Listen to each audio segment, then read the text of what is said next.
Welcome to Healthy Living. I'm Lori Johnson. Thanks for joining us today. Our topic is how to prevent almost all disease, including our biggest killers. We're talking about cancer, heart disease, even Alzheimer's, and even reversing some of these diseases in many cases, and how to live a long, healthy life. My guest is Dr. Calley Means, author of the book Good Energy, The Surprising Connection Between Metabolism and Limitless Health. Dr. Means, thank you so much for being here. It's great to see you. Thank you for having me. Well, right off the bat, I have to say I absolutely loved the book. I highly recommend it. I see why it was #1 on Amazon for 4 weeks before it even launched, because it's so practical and really you boil everything down into the root cause of almost all disease, and that is metabolism. Can you talk a little bit about what metabolism is? And you talk about mitochondria a lot as well, and it doesn't really need to be very complicated. That's exactly right. The message of this book is that there is this foundational process happening in our bodies all the time, which is metabolism, which is the root of all health, because it's how we actually make energy in the body. All of our cells need energy to function properly, and that happens through metabolism. And in the American body today, 93% of American adults have metabolic dysfunction. This is caused by our toxic food system and our modern lifestyle, which has changed rapidly over the past 50 to 75 years. And our cells really are having trouble doing their most foundational process, which is metabolism. So as a physician and as a surgeon, what I saw in the healthcare system is that we're spending more money every single year on treating diseases, but patients in America aren't really getting better. Our rates of chronic illnesses are going up every single year. The more money we spend on healthcare, the sicker we're getting. We're focusing on the wrong problem. We're focusing on the downstream manifestations of metabolic disease rather than the root cause itself.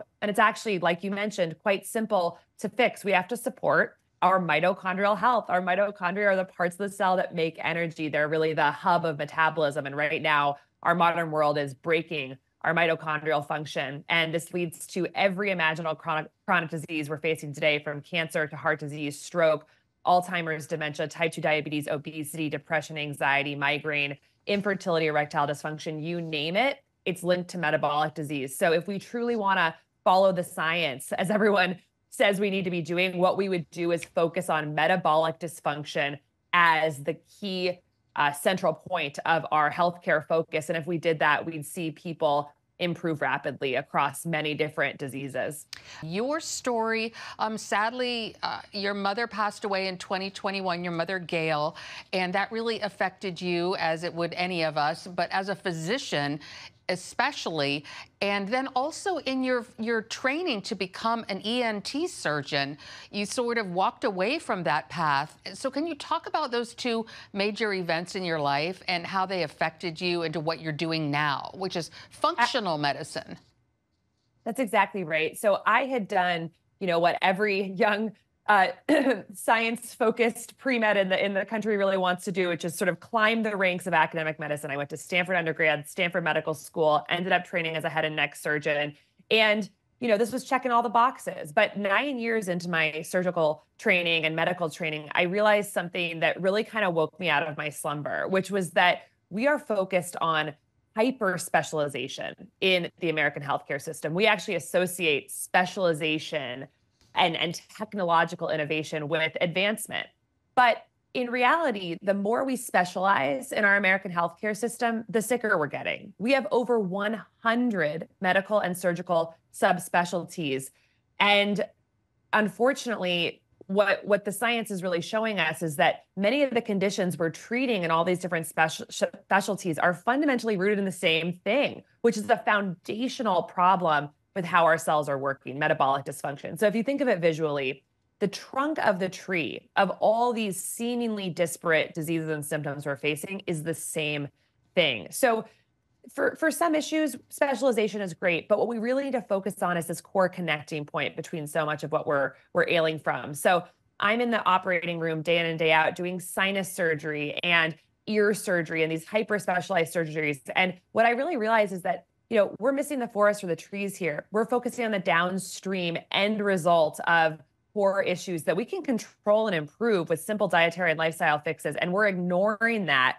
And the unfortunate reality of why we are ignoring the root causes in the Western medical system is because it's profitable to.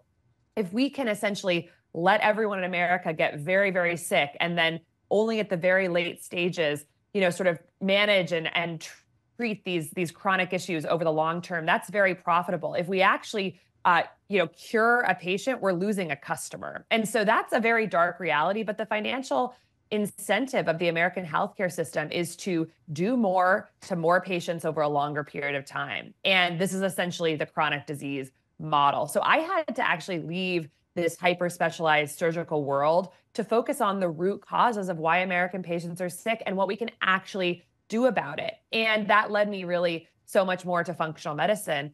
At a similar time, I was dealing with all of this awakening in my own family, in our home life, where my mom, who was my best friend and just the most amazing woman I've ever met, unfortunately paid the ultimate price for the healthcare system ignoring root causes. And she died at 72 of cancer after really 40 years of missed warning signs about metabolic disease. She had racked up a lot of the American diagnoses, the high cholesterol, the high blood pressure, the high blood sugar. She had seen her doctors faithfully, taken all the medications, done exactly what they said. But the reality is she never healed. She was being managed, but not healed. And then, of course, she got this lethal cancer diagnosis and died very, very quickly. And so my hope with both my personal journey, seeing really deep inside the healthcare system, and sort of the systematic, entrenched, lack of recognition of root causes, and then also with my mother's story, I think what I was really born to do and what I'm here to do on this planet is help spread the word about what we're ignoring in the Western healthcare system and what individuals can do to understand this in their own bodies, and actually how simple it is to improve these foundational pathways that can allow a lot of our symptoms to, in many ways, really melt away.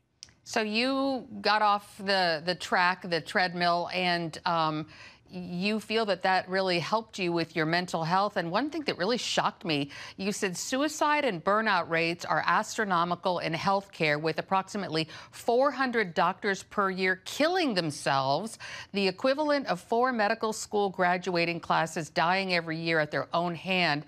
And then you say, I think a contributor to this phenomenon is an insidious spiritual crisis about the efficacy of our work and a sense of being trapped in a system that is not working but seems too big to change or escape. Can you elaborate on the suicide and the connection between being in the system? Yeah. Every single doctor I've ever met and healthcare practitioner got into medicine to help people. These are good people working their tails off, spending hundreds of thousands of dollars to get educated in hopes of curing disease and making people healthier. But unfortunately, these are good people going to a system with financial incentives that are not aligned with human health. So the systems issues and the incentives issues are unfortunately creating an invisible hand, which is making a lot of good people practice, in many cases, bad medicine that doesn't truly heal, but manages and treats. And so I think that what we're seeing with the really high rates, astronomical rates of burnout, depression, and, as you mentioned, suicide amongst healthcare professionals has a lot to do with investing decades of the prime years of our lives training to do a particular act of service, and then being so deep in that system and realizing that that's really not what we're trained to do. I mean, that was the awakening that I had, was really realizing that I went into healthcare to heal, and really what I was doing was essentially surgeries that were plumbing, rearranging anatomic body parts, and then prescribing people pills, but not really thinking about how to actually help a patient thrive. So that's what I think is going on. And, I think on top of that, there is a spiritual crisis going on where the healthcare system is so much predicated on fear. We have a very despiritualized Western culture in many ways, and we are living in a lot of fear, I think, as Americans today. The media coming in through our devices 24 hours a day is fear-inducing. It's sensationalist. We can see the fears and traumas of 8 billion people around the world streaming to our phones every day. We've got a healthcare system which really has, its dictum is not to make us thrive, but to really just do anything we can to prevent death. We've got a culture that really doesn't have a great framework by and large for thinking about the miraculousness of the body and the fact that we get to be here at all. And I think a confluence of all these things is leading both patients and doctors to just be acting out of a place of fear, which honestly makes us make bad decisions. I think if we spent more time reflecting on the true miracle of being alive and our capacity to create life in this world, we would make so many better decisions about our diet and our lifestyle and how we treat this miracle of the body. And so I think there's an aspect of that too, where we are sort of in a mass forgetting about the preciousness of this opportunity to be conscious spiritual beings in this body that we need to respect if we want to be able to reach our highest purpose in this lifetime. And I think all of that's coming together to create a healthcare system that's very sterilized and really devoid of the true meaning that we're all seeking. A lot of fear on the part of doctors and patients. We're going to take a break and be right back with Dr. Calley Means. The book is called Good Energy. Stay with us. Welcome back to Healthy Living. We're talking with Dr. Calley Means, author of the book Good Energy. And Dr. Means, one of the things that you said was pushing pills and interventions when an ultra-aggressive stance on diet and behavior would do far more for the patient. Can you talk about what that means? The conditions that are torturing American lives and shortening American lives these days are fundamentally rooted in our choices and our diet and our lifestyle. These are the chronic conditions that are accounting for 9 of the 10 leading causes of death in the United States. And we know that about 90% of healthcare costs, we spend $4.3 trillion per year on healthcare costs in the United States, they're going towards conditions rooted in poor diet and our, unfortunately, increasingly toxic lifestyle.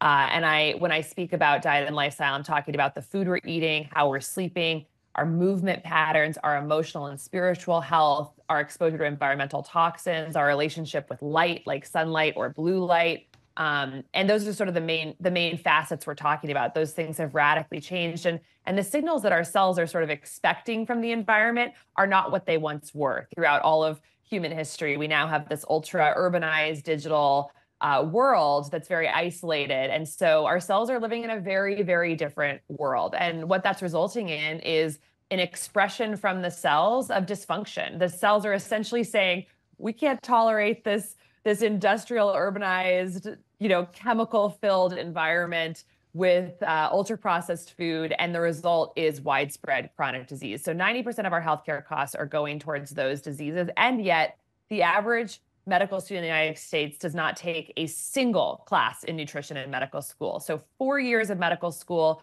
3 to 7 years of residency, and we are not talking about nutrition or lifestyle virtually at all. So there's this huge mismatch between what's causing diseases and then what doctors are trained to understand and treat.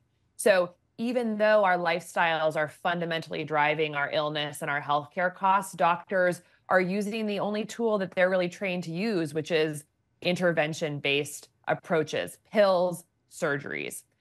Those are easier, quicker to give to a patient. It's a lot harder to counsel a patient for an hour on their lifestyle and their diet than send them with a prescription for a pill.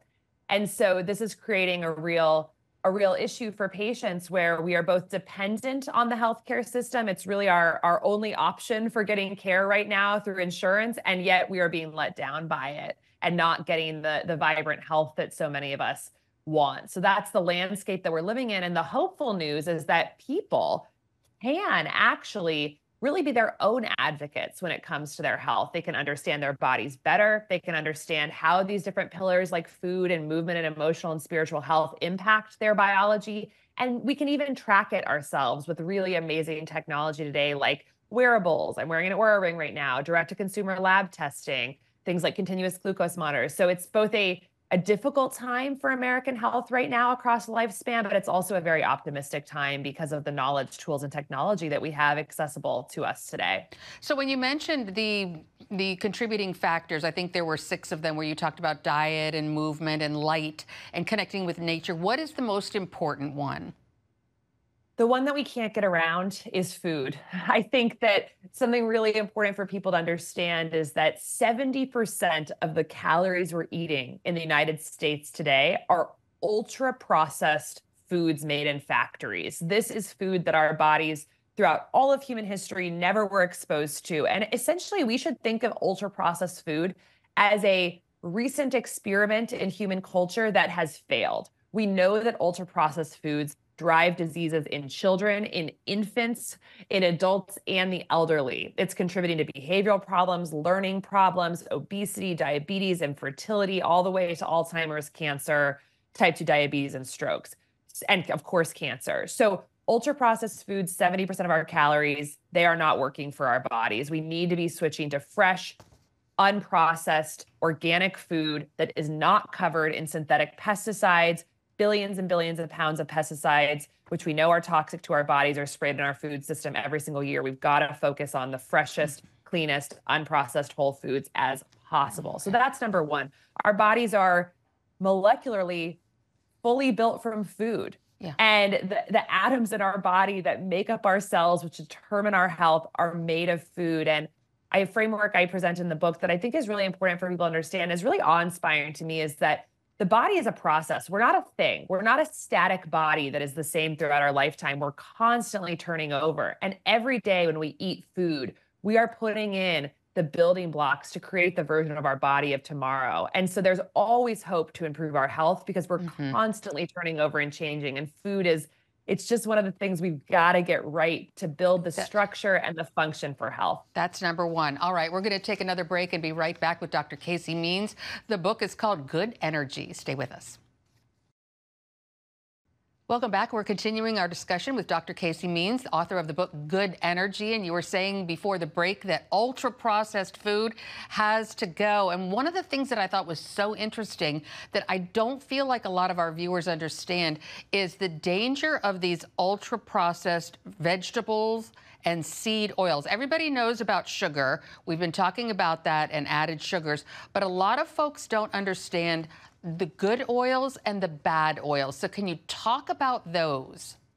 Absolutely. So the predominant form of fat that Americans are eating today is ultra-processed, industrially manufactured soybean oil. So this is oil that, again, humans weren't exposed to throughout most of human history. It's made in a factory through a very complex synthetic processing of bleaching and dewaxing and chemical extraction, heating these oils to ultra high temperatures, which makes them rancid. And they're not good for our bodies. They cause inflammation. They cause what's called oxidative stress, which is sort of damaging molecules building up in the body. And they are now the number one source of fat we're eating in our lives today, causing essentially harm while not really adding any benefit to our bodies. So what we really want to get back to is natural forms of fat that we've been eating for millennia. So this is things like animal fats, like ghee and tallow from grass-fed beef. We want fats that come from plants where if you smush the plant, the oil just comes out. So this is like avocado oil. If you just smush an avocado, you get avocado oil. This is olive oil. These are things that don't have to be chemically extracted from plants like canola.